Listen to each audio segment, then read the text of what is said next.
हरे कृष्णा, राधे राधे। आइए अब करवा चौथ की कथा सुनते हैं। बहुत समय पहले की बात है। एक साहूकार के 7 बेटे और एक बेटी थी। सभी सातों भाई अपनी बहन से बहुत प्यार करते थे। यहाँ तक कि पहले वे उसे खाना खिलाते थे और बाद में स्वयं खाना खाते थे। एक बार उनकी बहन ससुराल से मायके आई हुई थी। शाम को भाई जब अपना व्यवसाय बंद कर घर आए तो देखा कि उनकी बहन बहुत व्याकुल थी। सभी भाई खाना खाने बैठे और अपनी बहन से भी खाने का आग्रह करने लगे, लेकिन बहन ने बताया कि उसका आज करवा चौथ का निर्जल व्रत है और वह खाना सिर्फ चंद्रमा को देखकर उसे अर्घ्य देकर ही खा सकती है। चूँकि चंद्रमा अभी तक नहीं निकला है, इसलिए वह भूख प्यास से व्याकुल हो उठी है। सबसे छोटे भाई को अपनी बहन की हालत देखी नहीं जाती और वह दूर पीपल के पेड़ पर एक दीपक जलाकर चलने की ओट में रख देता है और दूर से देखने पर वह ऐसा प्रतीत होता है कि जैसे चतुर्थी का चांद उदित हो रहा हो। इसके बाद भाई अपनी बहन को बताता है कि चांद निकल आया है, तुम उसे अर्घ्य देने के बाद भोजन कर सकती हो। बहन खुशी के मारे सीढ़ियों पर चढ़कर चांद को देखती है, उसे अर्घ्य देकर खाना खाने बैठ जाती है। जब वह पहला टुकड़ा मुंह में डालती है तो उसे छींक आ जाती है और दूसरा टुकड़ा डालती है तो उसमें बाल निकल आता है और जैसे ही वह तीसरा टुकड़ा मुंह में डालने की कोशिश करती है तो उसके पति की मृत्यु का समाचार उसे मिलता है। अपने पति की मृत्यु का समाचार सुनकर वह बौखला जाती है। उसकी भाभी उसे सच्चाई से अवगत कराती है कि उसके साथ ऐसा क्यों हुआ है। करवा चौथ का व्रत गलत तरीके से खोलने के कारण देवता उससे नाराज हो गए हैं और उन्होंने ऐसा किया है। सच्चाई जानने के बाद करवा निश्चय करती है कि वह अपने पति का अंतिम संस्कार नहीं होने देगी और अपने सतीत्व से उन्हें पुनर्जीवन दिलाकर रहेगी।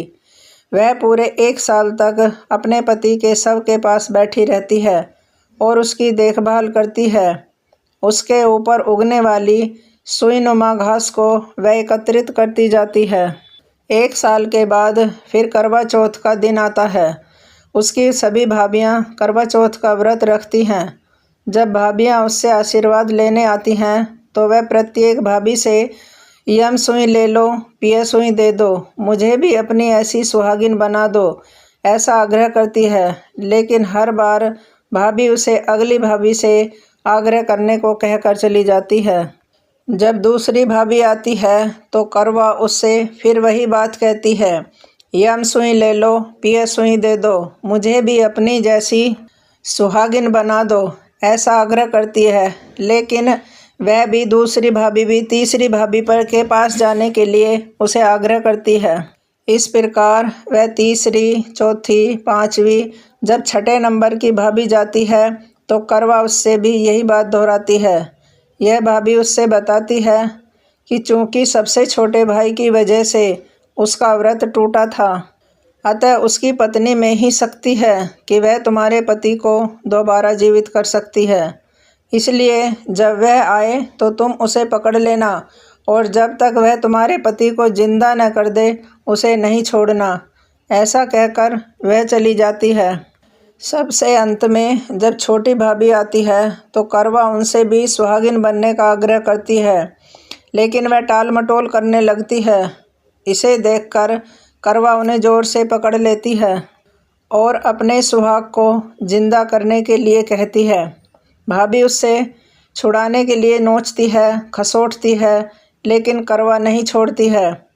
अंत में उसकी तपस्या को देखकर भाभी पसीज जाती है और अपनी छोटी उंगली को चीरकर उसमें से अमृत उसके पति के मुंह में डाल देती है। करवा का पति तुरंत श्री गणेश कहता हुआ उठ जाता है।